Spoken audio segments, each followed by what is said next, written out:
और अब वक्त यूपी प्राइम का है। कोरोना को लेकर सरकार कोई कोर कसर नहीं छोड़ रही। सीएम के निर्देश पर प्रदेश में टेस्टिंग की क्षमता बढ़ा दी गई है। वहीं राजस्व को लेकर भी सरकार संतुष्ट नजर आ रही है। इसी को लेकर एसीएस गृह अवनीश अवस्थी और एसीएस स्वास्थ्य अमित मोहन प्रसाद ने प्रेस कॉन्फ्रेंस की। अब तक 1,11,453 लोग होम आइसोलेशन में गए हैं और उनमें से 81,865 के होम आइसोलेशन की अवधि कंप्लीट हो चुकी है, पूरी हो चुकी है। प्राइवेट हॉस्पिटल्स में 2,558 लोगों के द्वारा अपना इलाज करवाया जा रहा है भुगतान के आधार पर, और सेमी पेड कैटेगरी के जो फैसिलिटी है जहां होटल्स में इलाज होता है और सरकारी चिकित्सक आपका इलाज करते हैं, वहां पर इस समय 255 लोग स्वास्थ्य लाभ कर रहे हैं। जो प्राइवेट हॉस्पिटल्स हैं उनके बारे में आप जानते हैं कि प्रदेश में उनके द्वारा जो फीस ली जा सकती है उसकी अधिकतम सीमा निर्धारित है। वो जो डॉक्टर विनोद पॉल की कमेटी थी, जो उन्होंने संस्तुतियाँ की थी, उनके आधार पर ये निर्धारित की गई है और उसमें कहीं कभी कभी भ्रम की स्थिति हो रही थी, तो उसको आज पुनः हम लोग एक नए शासनादेश के द्वारा पुनः स्पष्ट कर देंगे। जो वो पैकेज है, उस कमेटी की जो संस्तुतियाँ हैं, जो पैकेज निर्धारित किया गया है, उसमें सब कुछ इंक्लूडेड है। केवल अगर कोई ऐसी दवाएं जो प्रयोगात्मक हैं, जैसे रेमडेसिविर है या कोई अगर टॉसिलिजुमैब इस्तेमाल कर रहा है, उनका खर्च अलग से लिया जा सकता है। अन्यथा जो कुछ भी और है, अगर टेस्टिंग में भी एक IL-6 टेस्ट होता है, उसका पैसा अलग से लिया जा सकता है। बाकी सारी टेस्टिंग, अगर वो व्यक्ति को मॉर्बिड भी है, डायबिटीज़ है, उसको हाइपरटेंशन है, जो उसके मैनेजमेंट में भी जो खर्च आएगा वो सब उस पैकेज में इंक्लूडेड है। तो मेरा जो प्राइवेट हॉस्पिटल्स हैं उनसे भी इस माध्यम से अनुरोध है कि जो दरें निर्धारित की गई हैं, कृपया करके आप लोगों से वही चार्ज करें। उससे अधिक चार्ज करने पर आप एपिडेमिक्स एक्ट के अंतर्गत उसमें कार्रवाई की जा सकती है। एक जो बात मुझे आपसे आज करनी है वो बच्चों के इम्यूनाइजेशन के बारे में। जो बच्चों का टीकाकरण होता है, कोविड-19 के समय में थोड़ी सी ये जो प्रक्रिया थी, थोड़ा उसमें व्यवधान हुआ था और जब हम लोगों ने आंकड़ों को देखा तो ऐसा लगा जैसे कि कुछ बच्चे टीकाकरण से छूट गए होंगे। लॉकडाउन जब शुरू में था उस समय जो बच्चे थे, उस समय सारी गतिविधियां नहीं हो पा रही थी। तो मेरा आपसे ये अनुरोध है कि अपने बच्चों के टीकाकरण का आप पूरा ध्यान रखिए। सभी PHC, CHC काम कर रहे हैं, सब खुले हुए हैं और जो village health and nutrition day होता है वो भी अब कार्यरत है। हर बुधवार को और शनिवार को जो ANMs की टीम है वो गांव में जाती हैं और टीकाकरण करती है। अगर किसी कारण से आपके बच्चे का टीकाकरण अगर छूट गया हो तो आप अपने बच्चे को प्राथमिक स्वास्थ्य केंद्र पर ले जाइए, सामुदायिक स्वास्थ्य केंद्र पर ले जाइए, अपने बच्चे का टीकाकरण जरूर करवाएं। ये बच्चे के लिए अत्यंत आवश्यक है। बच्चे हमारे देश का भविष्य हैं और उस भविष्य को स्वस्थ रखने के लिए, सुरक्षित रखने के लिए आवश्यक है कि बच्चों का टीकाकरण अवश्य हो। माननीय मुख्यमंत्री जी ने आज कोविड-11 की बैठक लोक भवन में ली। कोरोना की चेन को तोड़ने के लिए, सावधानी बरतने के लिए, सर्वेलेंस के लिए, डोर टू डोर सर्वे के लिए, मेडिकल टेस्टिंग की कार्रवाई प्रभावी करने के लिए विशेष रूप से आज चर्चा की गई। राज्य सरकार की गुणवत्तापूर्ण चिकित्सा व्यवस्था हो, उस पर डिटेल चर्चा हुई। कल आपके संज्ञान में है कि कानपुर और लखनऊ के बारे में विशेष रूप से निर्देश मुख्यमंत्री जी ने दिए थे और इंक्रीमेंटल नहीं, लार्ज स्केल बेड्स को बढ़ाने का निर्देश उन्होंने लखनऊ कानपुर में कहा है और ये भी कहा है कि यदि कहीं शिथिलता बरती जाएगी तो जवाबदेही भी तय की जाएगी। कोरोना की चेन को तोड़ने के लिए, इस कार्य को आगे बढ़ाने के लिए ये आवश्यक है कि टेस्टिंग में विशेष रूप से बल दिया जाए। कानपुर नगर में और गोरखपुर में टेस्टिंग को और बढ़ाने का निर्देश उन्होंने दिया है। कोरोना के संदर्भ में ये भी मैं कहना चाहूँगा कि घर पर होम आइसोलेशन में या उसके पहले ही अगर फीवर का किसी को भी जरा भी लक्षण है, जरा भी फीवर है, तुरंत अस्पताल में एडमिट होना आवश्यक है। आप कमांड कंट्रोल सेंटर फ़ोन करिए, एम्बुलेंस मंगाइए और देर नहीं करिए। यदि इसमें देर होगी, 2-3 दिन अगर बुखार के साथ व्यक्ति घर पर रहेगा तो रिस्क काफ़ी ज़्यादा होता है। एकदम से जब ऑक्सीजन लेवल गिरता है तो फिर ये कभी कभी फेटल भी हो सकता है और बाद में समस्या भी क्रिएट कर सकता है। तो मैं अपील करना चाहूँगा स्वास्थ्य विभाग की ओर से कि हर हालत में जहाँ भी होम आइसोलेशन में हो या यदि कोविड टेस्ट न भी हुआ और बुखार अगर हुआ तो तुरंत अस्पताल में एडमिट हो जानी चाहिए, उसमें लेश मात्र भी विलंब नहीं करना चाहिए। एक बहुत महत्वपूर्ण न्यूज़ आज है, वो है ये कि अभी वित्त मंत्री जी ने बताया, माननीय मुख्यमंत्री जी ने इस पर सुबह चर्चा की मीटिंग में कि प्रदेश सरकार के राजस्व में, रेवेन्यू कलेक्शन में वर्ष अगस्त 2020 वर्सेस वर्ष अगस्त 2019 में 603 करोड़ से ज़्यादा की वृद्धि हुई है, यानी 6.7% की वृद्धि हुई है। इस पर माननीय मुख्यमंत्री जी द्वारा संतोष व्यक्त किया गया। हम ये बताना चाहेंगे कि हमारा प्रदेश उत्तर प्रदेश ऐसा प्रदेश है जहां जीएसटी और वैट में पिछले वर्ष की से अगर कंपेयर करें तो पिछले वर्ष 5126 करोड़ की जगह इस वर्ष अगस्त माह में 5329 करोड़ रुपए की धनराशि जमा हुई है। इसके अलावा अगर हम स्टैंप निबंधन में देखें, जिससे ये पता चले कि रियल एस्टेट की क्या एक्टिविटी है, तो 1310 करोड़ लास्ट ईयर के एवज में इस साल 1301 करोड़, यानी पिछले साल की जो खरीद फरोख्त की एक्टिविटी है, जो प्रॉपर्टी के बेचने और खरीदने की एक्टिविटी है, लगभग पिछले साल के बराबर चली गई है।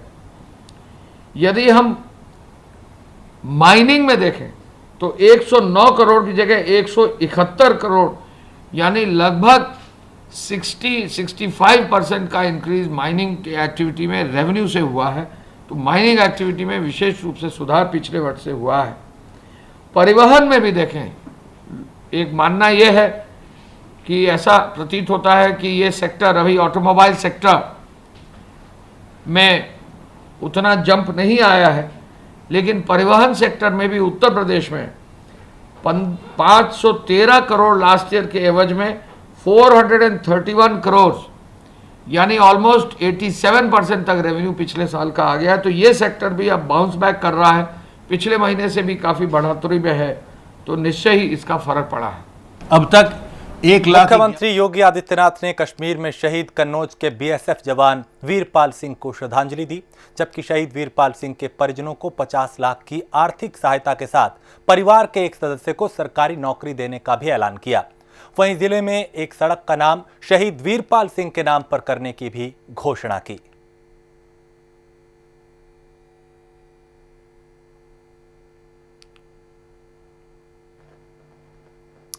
उत्तर प्रदेश के पिछड़ा वर्ग कल्याण एवं दिव्यांगजन सशक्तिकरण मंत्री अनिल राजभर ने आज लोक भवन में प्रेस कॉन्फ्रेंस की, जहां उन्होंने प्रदेश में बाढ़ की स्थिति को लेकर जानकारी दी। राजभर ने कहा कि प्रदेश में वर्तमान में सभी तटबंध सुरक्षित है, कहीं भी किसी प्रकार की चिंताजनक परिस्थिति नहीं है। हमारी जनता को घर छोड़ना पड़े, गांव छोड़ना पड़े, ऐसी स्थिति वर्तमान समय में पूरे उत्तर प्रदेश में कहीं की भी नहीं है। पिछले 24 घंटा में जो खाद्यान्न किट हम लोगों ने वितरित किया है वो तकरीबन 1567 खाद्यान्न किट का वितरण हमारे वरिष्ठ अधिकारियों के भी माध्यम से और वहां के जो हमारे सम्मानित जनप्रतिनिधि हैं उनके माध्यम से उसका वितरण कराया गया है। और जब से बाढ़ की समस्या आई है तब से लेकर अब तक 1,85,668 खाद्यान्न किट का वितरण अब तक ये पूरे इस बाढ़ के जब से समस्या आई है तब से लेकर अब तक इतने खाद्यान्न किट का हम लोगों ने वितरण किया है। पिछले 24 घंटे में 7,898 तिरपाल का भी वितरण किया गया है और जब से बाढ़ आई है तब से लेकर अब तक 3,43,219 हमने तिरपाल, इतना मीटर तिरपाल का वितरण किया है अब तक।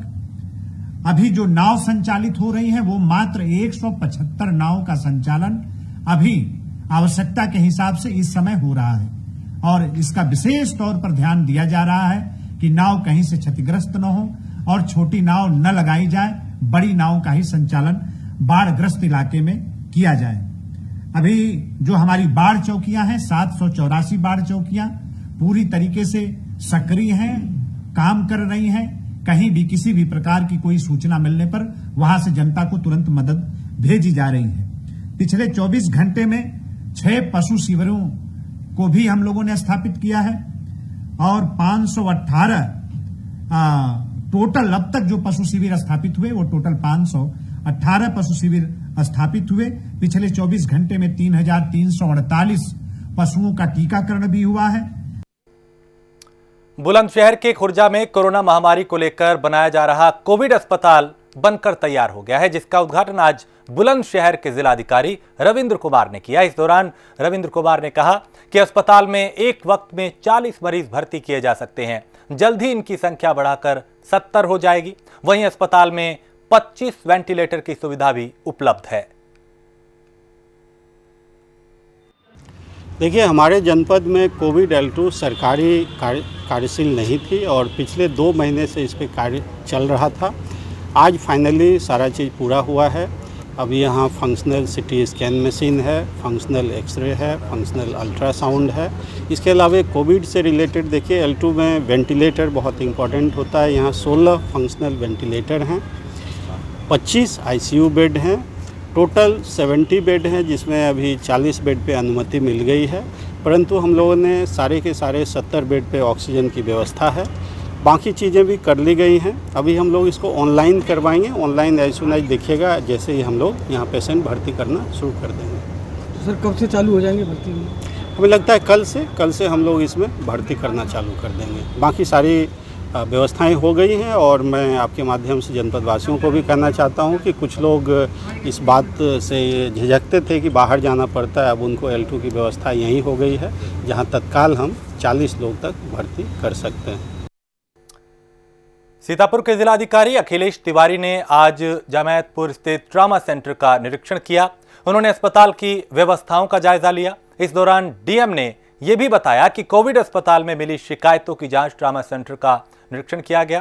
उन्होंने कहा कि यहां कोविड अस्पताल के मरीजों और डॉक्टर्स के लिए खाना तैयार किया जा रहा है। इस दौरान वहां मिली कुछ कमियों को लेकर जिलाधिकारी ने अधिकारियों को जरूरी दिशा निर्देश दिए।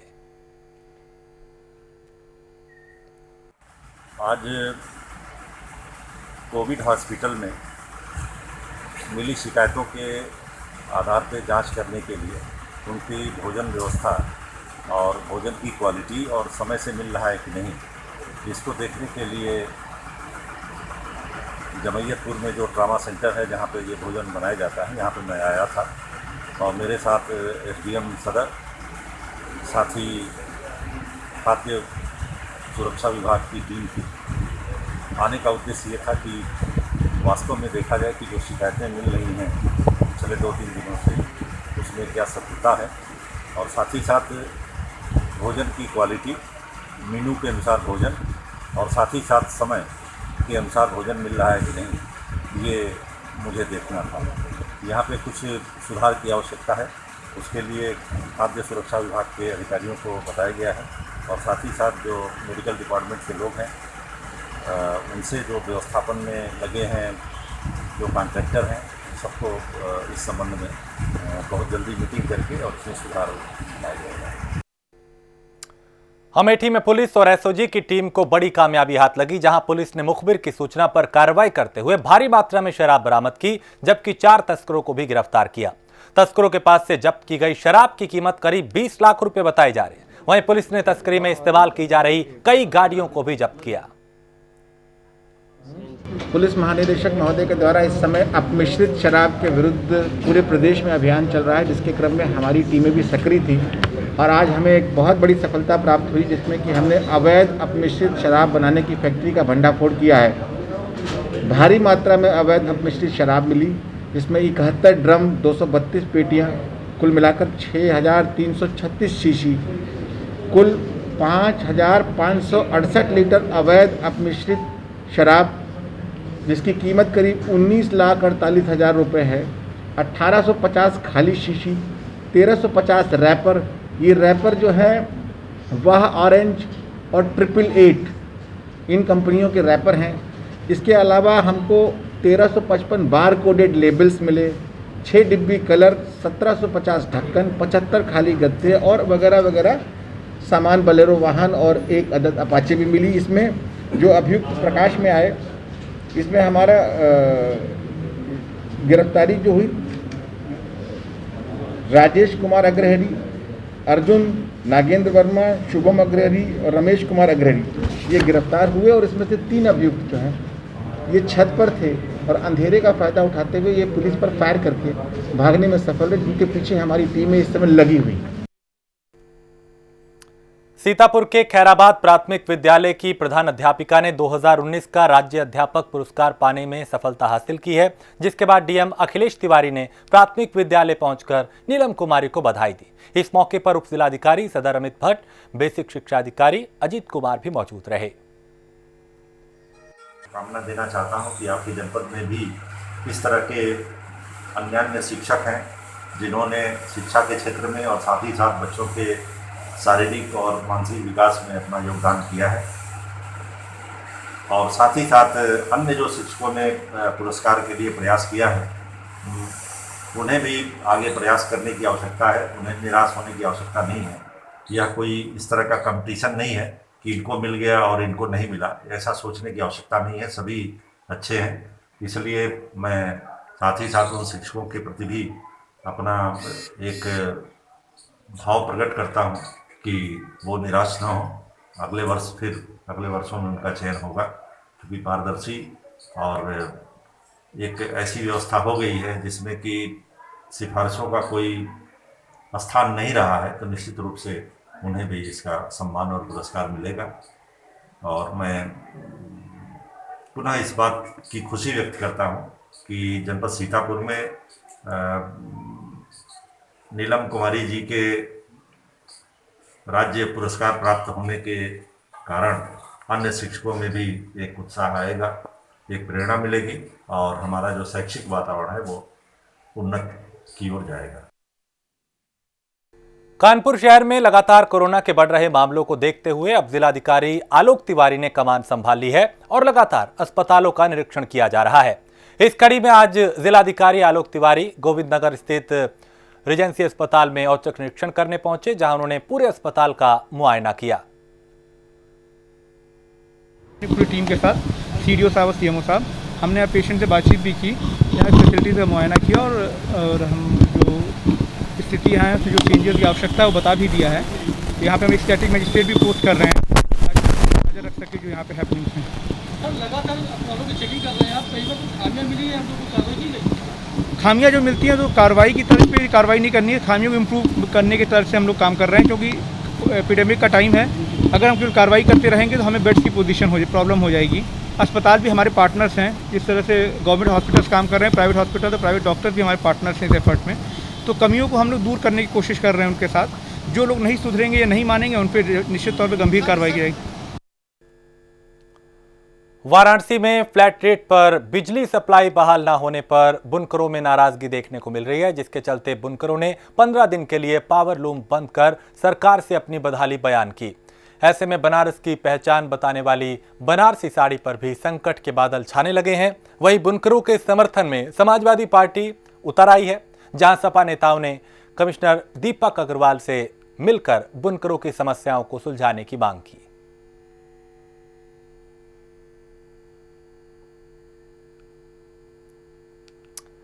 देश की गिरती अर्थव्यवस्था को लेकर जहां विपक्ष सरकार पर हमलावर है, वहीं वाराणसी में सपा कार्यकर्ताओं ने सरकार के खिलाफ प्रदर्शन किया।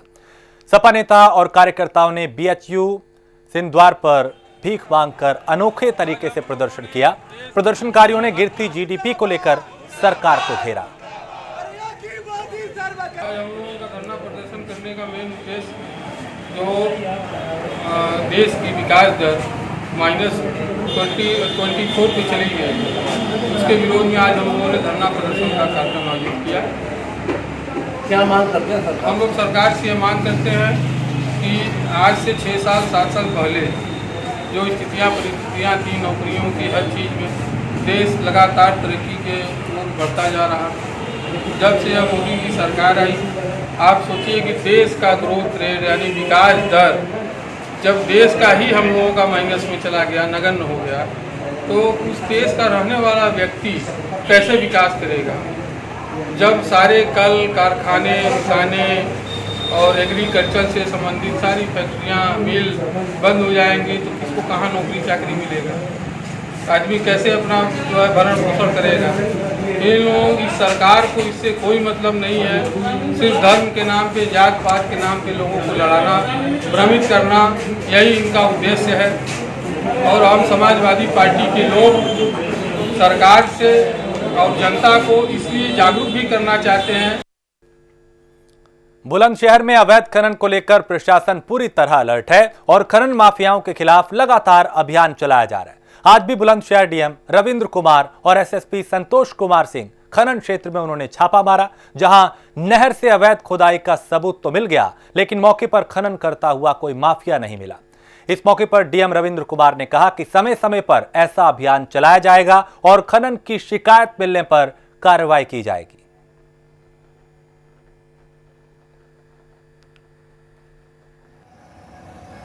देखिए, गंग नहर बलीपुरा क्षेत्र से शिकायत आई थी। शिकायत आने पर मैं और एसएसपी साहब हैं, दोनों मौके पर निरीक्षण करने गए। आप लोग भी गए थे। आप लोगों ने देखा कि गंग नहर के लगभग 3 किलोमीटर के क्षेत्र में 4 जगह छोटे छोटे बालू के ढेर मिले और यहाँ मुआयना करने में पाया गया कि लोग पानी के अंदर से बालू निकालते हैं और उसको जमा करके जब 3-4 दिन में छोटा ढेर हो जाता है तो उसको ले जाते हैं। तो आज हम लोगों ने निर्देशित कर दिया है कि उसको रात में ड्यूटी लगा के अगर ट्रैक्टर आता है तो उसको सीज करके नियमानुसार आवश्यक कार्रवाई की जाए।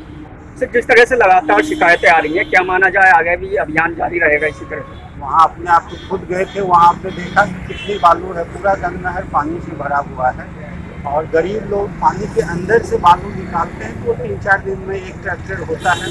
कार्रवाई तो नियमानुसार की जाएगी, बट यहाँ कोई कॉमर्शियल ऐसा खनन नहीं है, नोही बालू है। पानी के अंदर से 3-4 दिन में थोड़ा बहुत बालू निकाल के लोग इकट्ठा करते हैं। आप लोगों ने भी देखा, हम लोगों ने भी देखा। नियमानुसार कार्रवाई की जाएगी। आगे भी शिकायत आएगी तो इस तरह की कार्रवाई की जाएगी। कौशाम्बी में पुलिस विभाग में बड़ी लापरवाही देखने को मिल रही है। इसे लापरवाही कहें या सत्ता की हनक, जहां एक इंस्पेक्टर अपना कार्यकाल पूरा होने के बावजूद पद पर बना हुआ है। दरअसल महिला थाना में प्रभारी निरीक्षक के पद पर तैनात स्वामीनाथ की उम्र 58 साल के पार हो चुकी है और 31 जुलाई को उनका कार्यकाल भी पूरा हो चुका है, लेकिन फिर भी वो अपनी ड्यूटी निभा रहे हैं। बताया जा रहा है कि इंस्पेक्टर स्वामीनाथ को बीजेपी विधायक का सहयोग मिल रहा है, जिसके चलते उनके खिलाफ कोई एक्शन नहीं लिया जा रहा।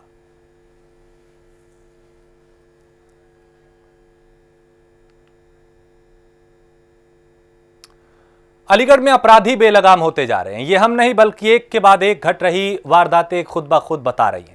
नया मामला सिविल लाइन थाना इलाके के लोको कॉलोनी का है, जहां स्कूटी से आए 3 बदमाशों ने एक युवक को गोली मार दी और फरार हो गए। गोली लगने से घायल युवक को अस्पताल में भर्ती कराया गया, जहां उसका इलाज जारी है। पुलिस सीसीटीवी फुटेज के आधार पर बदमाशों की तलाश कर रही है।